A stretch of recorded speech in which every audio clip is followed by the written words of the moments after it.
Xayrli tong hammaga. Assalomu alaykum. Bizni kuzatib boruvchilar, podpishka qiladigan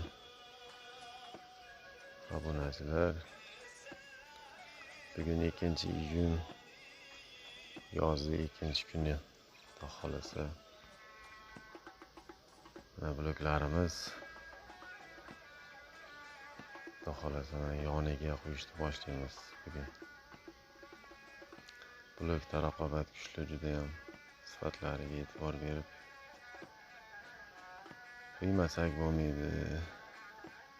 Orqada qolib ketamiz. Tomonda gipsa karton ham bor. Xudo xolasa hamma materiallar olib kelishga harakat qilyapmiz. Optim joyidan ko'rasizlar. Bizni mahalla. Kim biladi bu joy nima maqsadda qurilgan? Yozib ketinglar bilganlar. Rahmat bizni kuzatganlarga, podpishka qiladiganlarga. Hammaga xayrli tong.